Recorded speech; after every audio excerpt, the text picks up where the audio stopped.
সুপ্রভাত সকলকে। আজকে তৃতীয় দিন আমাদের ট্যুরের। কালকে সারাদিন পুজো আর্চা করার জন্য কোনো ব্লগও করতে পারিনি এবং মোবাইল কাছে ছিল ওটা, মন্দিরে ছিলাম ম্যাক্সিমাম টাইমটা। তাই আজকে আবার আপনাদেরকে দেখাচ্ছি। আজকে কিছু সাইট সিন করতে বেরোবো, কিছু মন্দির যেগুলো, যার মধ্যে যেমন উমানন্দ মন্দির, শুক্রেশ্বর মন্দির, বালাজি মন্দির, বৈশিষ্ট্য মন্দির এবং নবগ্রহ মন্দির। তাই সকাল সকাল উঠে সবাই রেডি হয়ে গেছি, গাড়ি নিচে ওয়েট করছে আমাদের জন্য। বেশি দেরি না করে এবার বেরোতে হবে, তার কারণ উমানন্দ মন্দির যেতে হলে লঞ্চে যেতে হয়, আপনারা অনেকেই জানেন। ব্রহ্মপুত্র নদের মাঝখানে একটা ছোট্ট দ্বীপ, তাতে এই মন্দিরটা অবস্থিত। এবং কথিত আছে মা কামাখ্যাকে দর্শন করার পর উমানন্দ যদি দর্শন না করা হয় তাহলে সেই মা কামাখ্যা দর্শন পূর্ণ হয় না। তাই উমানন্দটা মাস্ট। তাই আমরা এখন বেরিয়ে যাচ্ছি, বেশি কথা না বাড়িয়ে বেরিয়ে পড়ি। নিচে গাড়ি অপেক্ষা করছে, বারবার করে ফোন করছে। চলুন বেরোই, আপনাদেরকেও দেখাই। এই হোটেল থেকে নামছি, আমাদের একদম হোটেলের গায়ে মন্দির। আপনাদেরকে দেখিয়েছি, দেখুন আপনাদের আরেকবার দেখাচ্ছি। এ দেখুন, যেটা স্পেশাল লাইন 500 টাকার লাইন, তার যে ওয়েটিং লঞ্চটা, এটা আমাদের হোটেল থেকে একদম সামনাসামনি দেখা যায়। দেখাচ্ছি দাঁড়ান। এই দেখুন, এটা হচ্ছে 500 টাকার লাইনের ওয়েটিং লঞ্চ। কাছের জন্য স্পষ্ট না, সবাই বুঝতে পারছেন না। দেখুন ভেতরে লোক সবাই অপেক্ষা করছে বসে। চলুন আর সময় নষ্ট করে গাড়ির দিকে রওনা দেওয়া যাক। আমি অলরেডি নেমে গেছি, আর একজন উপরে দরজা বন্ধ করছে। নেমে যেতে যেতে আপনাদের সাথে কথা বলছি। তো এই আমাদের হোটেলের গেট, অ্যান্ড এই হচ্ছে মন্দির চত্বর।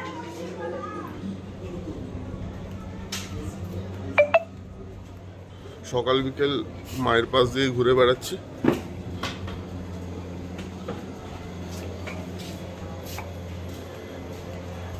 এই নিচে হচ্ছে, এই যে দেখাচ্ছি, এই যে নিচে ধূমাবতী মন্দির।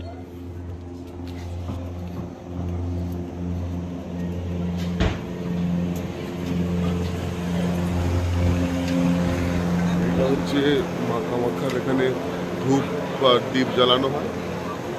জয় মা, জয় মা, জয় মা।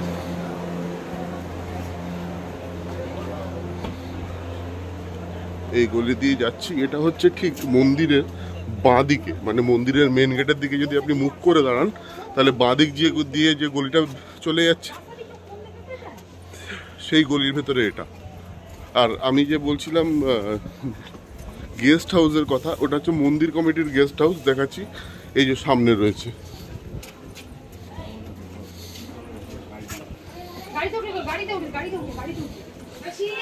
দাঁড়ান দেখাচ্ছি, এই যে মেন মন্দির।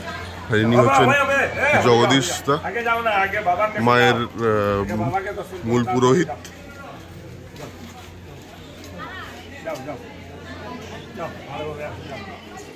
আর এই হচ্ছে মূল মন্দির। জয় মা, জয় মা, জয় মা, জয় মা। আর এই হচ্ছে অতিথিশালা বা গেস্ট হাউস।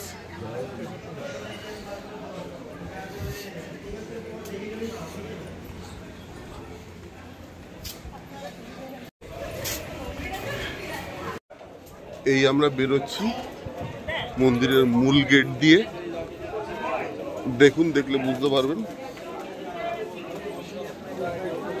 এই হচ্ছে মন্দিরের মূল গেট, আর আমরা ঢুকেছিলাম ওই পাশ দিয়ে। ওইদিকে আমাদের হোটেল।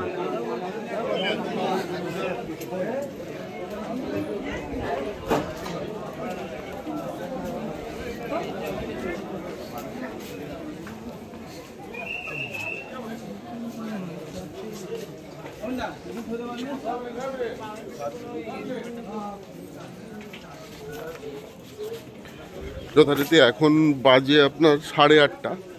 এখনই মোটামুটি ভালোই ভিড় হয়ে গেছে, এরপরে তো আরও ভিড় হবে। আমরা কালকে 3:30 নাগাদ লাইন দিয়েছিলাম, 7:30টায় পুজো দিতে পেরেছি, দর্শন হয়েছে।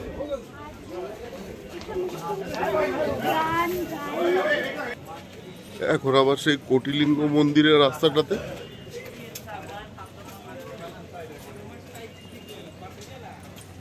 এই যে কোটিলিঙ্গ মন্দিরের রাস্তা,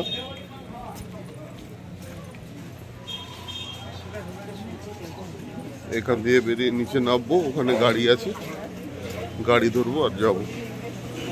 আসলে এই রেস্টুরেন্টগুলোতে খেতে পারেন, আমরা যদিও খাচ্ছি, সবই নিরামিষ কিন্তু মোটামুটি চলনসই। এখানে সাউথ ইন্ডিয়ান, বাঙালি খাবার, ভাতের মিল সব কিছুই পাবেন। দেখে নিন অন্নপূর্ণা, এদিকে মঙ্গল মূর্তি। এই আমাদের গাড়ি, চলুন উঠি, উঠে তারপর যেতে যেতে আপনাদের সাথে কথা হচ্ছে। এই যে গাড়িতে এন্টায়ার টিম আমাদের, এ সবাই একটু হাই করে দাও।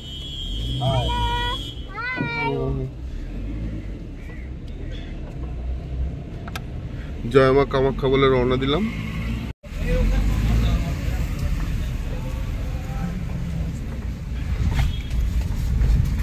পুরো পাহাড়ি রাস্তা। রাতের বেলা কালকে প্রচন্ড ঠান্ডা ছিল। কালকে যখন রাতের বেলা কৌটিলিঙ্গ মন্দিরে ছিলাম, পুরো কাঁপাচ্ছে, আর প্রচন্ড হাওয়া, কনকনে হাওয়া।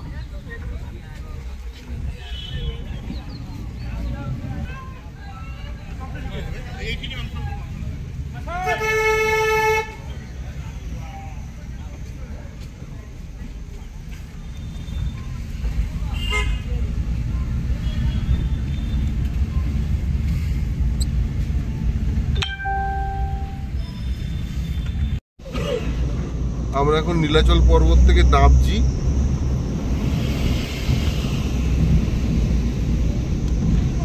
ওঠার দিন পুরো খাড়াইতে উঠেছিলাম, এখন উতরাইতে।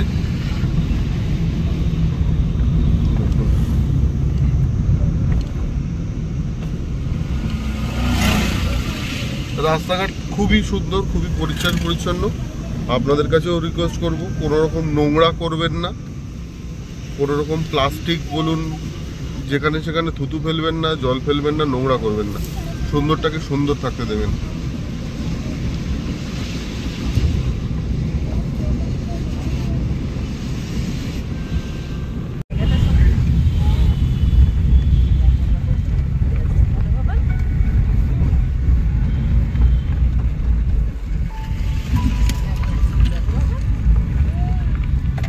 এসে গেছি ফেরিঘাটের সামনে।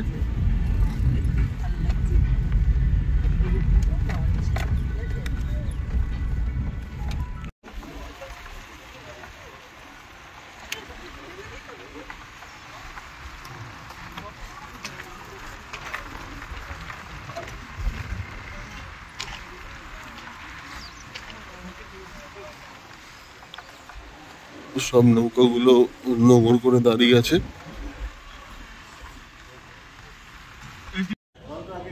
এই লঞ্চে উঠছি, 40 টাকা করে টিকিট।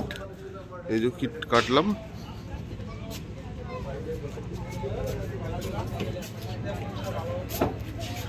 টিকিট কাটার সময় নাম, অ্যাড্রেস, ফোন নাম্বার সব কিছু দিতে হচ্ছে। মানে সবার নাম না, একজনের নাম দিলেই হচ্ছে।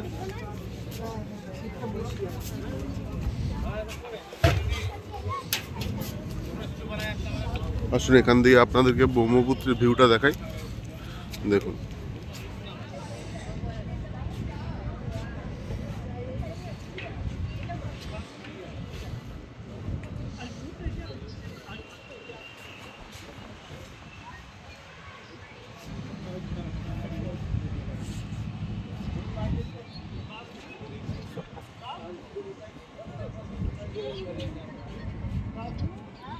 আর ওই যে আইল্যান্ডটা, ওটা হচ্ছে উমানন্দ। এই যে আপনাদেরকে জুম করে দেখাই, এটা হচ্ছে উমানন্দ।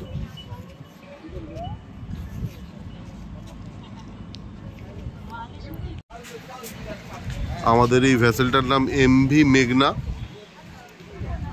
যেটা ছাড়বে হচ্ছে 9টার সময়।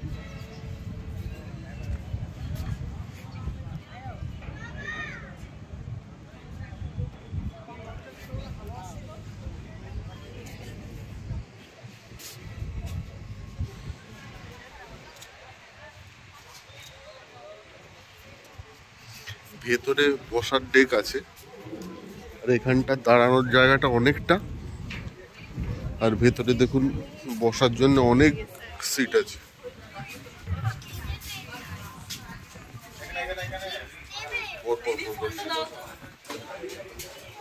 আমাদের গ্রুপ পুরো বসে আছে এখানে।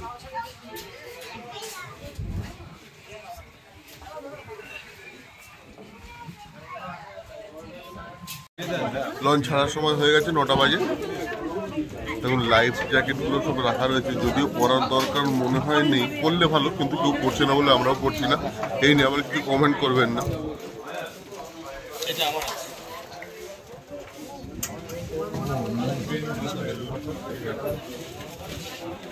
এবার ছাড়বে, এই ছাড়লো আমাদের লঞ্চ।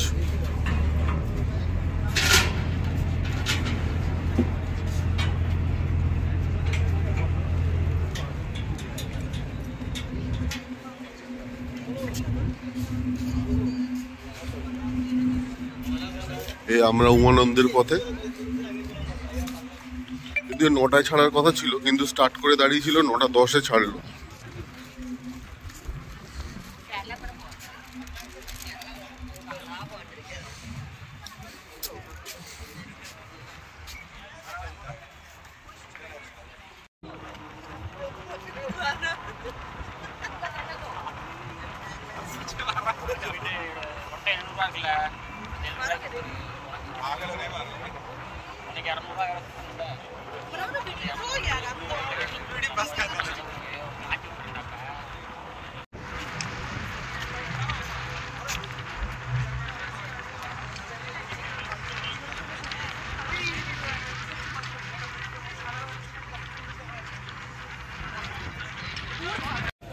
আমরা এই পিকক আইল্যান্ডে পৌঁছে গেলাম, সবাই নামছে দেখুন।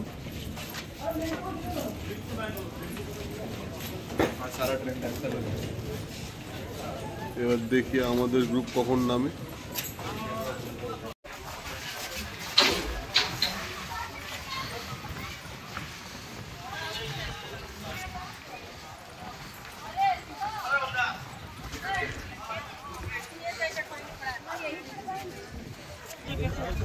এখান দিয়ে বালির বস্তা ফেলে টেম্পোরারি সিঁড়ি বানানো রয়েছে, এই বেয়ে বেয়ে উঠতে হবে আমাদের। লোকের মুখে শুনছি নাকি 120টা সিঁড়ি।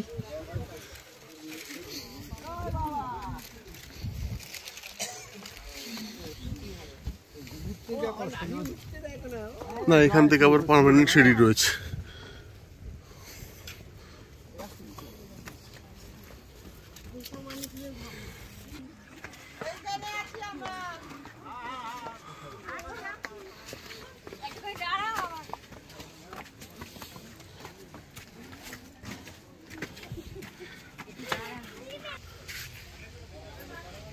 এই যে টেম্পলের রাস্তা, উমানন্দ মহাদেবের মন্দির। কথিত আছে কামাখ্যা দর্শন করার পর যদি উমানন্দ মহাদেবকে দর্শন না করা হয়, তাহলে কামাখ্যা দর্শন অসম্পূর্ণ রয়ে যায়। তাই সবাইকে উমানন্দ দর্শন করা আবশ্যক।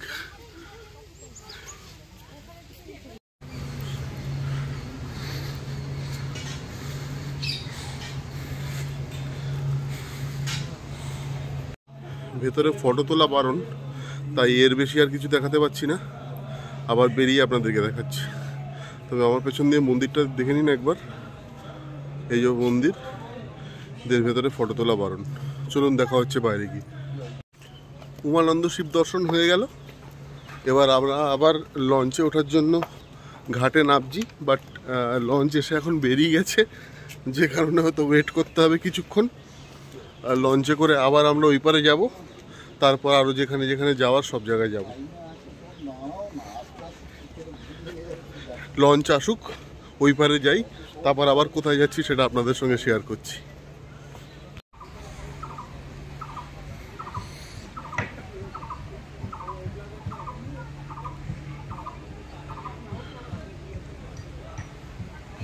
এই হচ্ছে ঘাট। এখন এখানে লঞ্চ আসেনি, এই দুটো দাঁড়িয়ে আছে, এর পাশে একটা এসে দাঁড়াবে। এগুলো ডোঙর করে দাঁড়িয়ে আছে, এগুলো যাবে না, এগুলো থেকেই তৃতীয়টাতে উঠতে হবে। ওর জন্য অপেক্ষা করছি।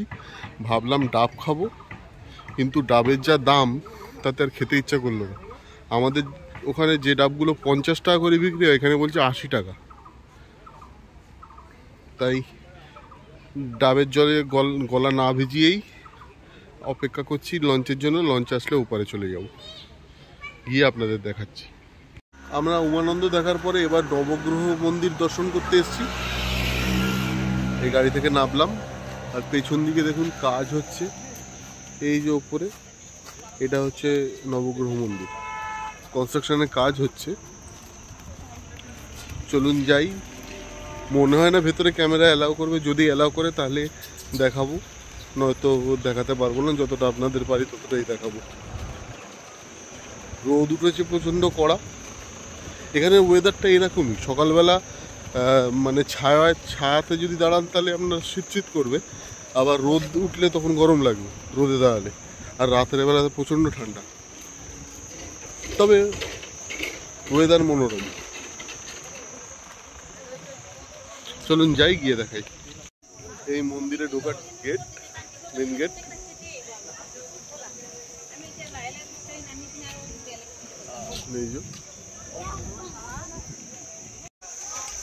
এই গেট দিয়ে ঢুকছি।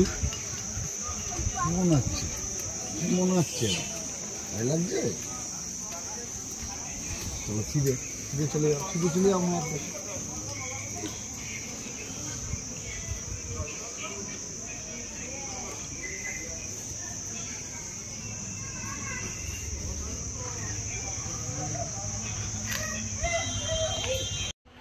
এখন এসে পৌঁছেছি ঋষি বৈশিষ্ট্য আশ্রমে।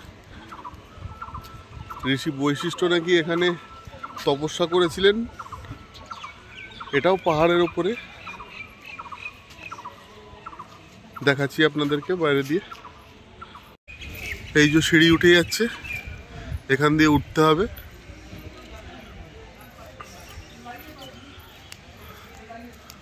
চলুন যাওয়া যাক। এই যে ধীরেন কাকা আমাদের সঙ্গে এসছেন, আমাদেরই একজন টিম মেম্বার।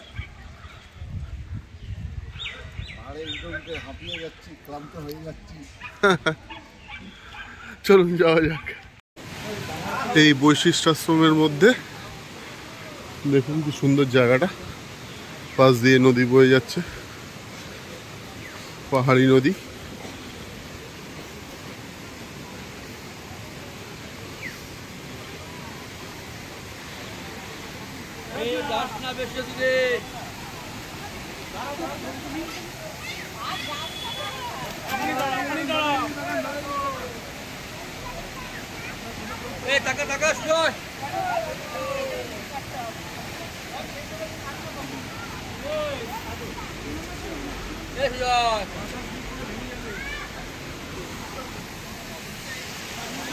এই মন্দির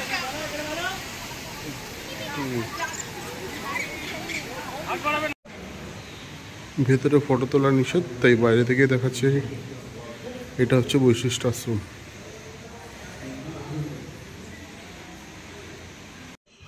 হয়ে গেল বৈশিষ্ট্য আশ্রম দর্শন। এবার আবার গাড়িতে উঠবো। এবার মনে হয় আমাদের নেক্সট ডেস্টিনেশন হচ্ছে বালাজি মন্দির। চলুন যেখানে যাই দেখাচ্ছি আপনাদের। এখন এসে পৌঁছেছি বালাজি মন্দিরে। আসামে সম্পূর্ণ সাউথ ইন্ডিয়ার ছোঁয়া। এখানে বিশাল জায়গা নিয়ে অবস্থিত। দেখুন পার্কিং এরিয়াটা কত বড়। এটা পুরোটা হচ্ছে পার্কিং এরিয়া, ওইদিকেও আছে। মন্দিরটা বাইরে দিয়ে আপনাদেরকে দেখাই আগে। যে এটা হচ্ছে মূল দ্বার, এখান দিয়ে ভেতরে প্রবেশ করতে হবে।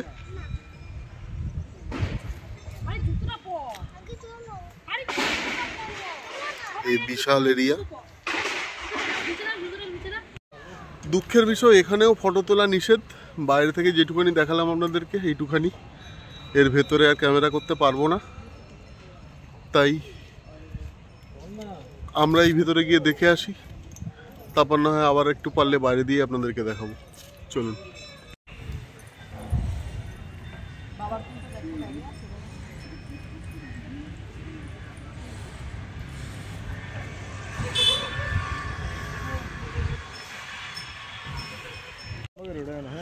হয়ে গেল বালাজি দর্শন করা।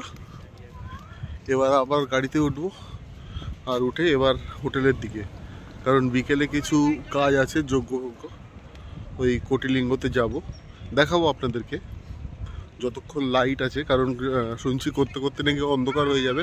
আর অন্ধকারে কোটিলিঙ্গ টেম্পলে কোনো লাইট নেই, ওই জন্য পুরোটাই অন্ধকার থাকে, তাই কিছু দেখানো যাবে না, ক্যামেরা কিছু ধরা পড়বে না। তাও দেখবো, চেষ্টা করবো, যদি কিছু দেখানো যায় দেখাবো। তা আপাতত এখন গাড়িতে উঠছি, উঠে হোটেলের দিকে রওনা দিচ্ছি। হোটেলে পৌঁছাই, একটু ফ্রেশ হয়ে তারপর আবার বেরোবো। চলুন, সাইট সিং মোটামুটি আজকের মতো এখানেই শেষ। আবার গিয়ে দেখা হচ্ছে হোটেলে। চলুন। সেদিনকে আপনাদের বলেছিলাম যে কোটিলিঙ্গেশ্বর গিয়ে আপনাদেরকে দেখাবো, বাট সেদিনকে এতটাই অন্ধকার ছিল, আমাদের যেতে যেতে প্রায় রাত্রির 8টা বেজে গেছিল। আর এতটাই অন্ধকার ছিল যে ক্যামেরায় নিজের মুখ নিজে দেখতে পাচ্ছিলাম না, যে কারণে আর ওখানে কোনো ভিডিও করা হয়নি। আর ভিডিও করলেও কেউ কিছু বুঝতে পারতো না, পুরো অন্ধকার ঘুটঘুটে। তাই জন্য সেদিনকে কোনো ভিডিও ওখানে আমরা করিনি। তাই জন্য আমরা আপনাদেরকে এটা দেখাতেও পারছি না। আগের ব্লগে আমি কোটিলিঙ্গেশ্বরের দিনের বেলার ভিউ আপনাদেরকে দেখিয়েছি, কিন্তু রাতের বেলা দেখাতে পারলাম না, তার জন্য ক্ষমা করবেন। ভালো থাকবেন। যদি আমার ব্লগ ভালো লাগে লাইক করবেন, শেয়ার করবেন, এবং যারা যারা আমার চ্যানেলটাকে এখনও সাবস্ক্রাইব করেননি দয়া করে সাবস্ক্রাইব করে নেবেন। আর বেল আইকনটাকে দয়া করে প্রেস করবেন, যাতে যে কোনো ভিডিওর নোটিফিকেশান আপনারা প্রথমেই পান। চলুন, আজকের মতো আসি। আবার দেখা হবে নতুন কোনো ব্লগে, নতুন কোনো দিনে। সবাই ভালো থাকবেন।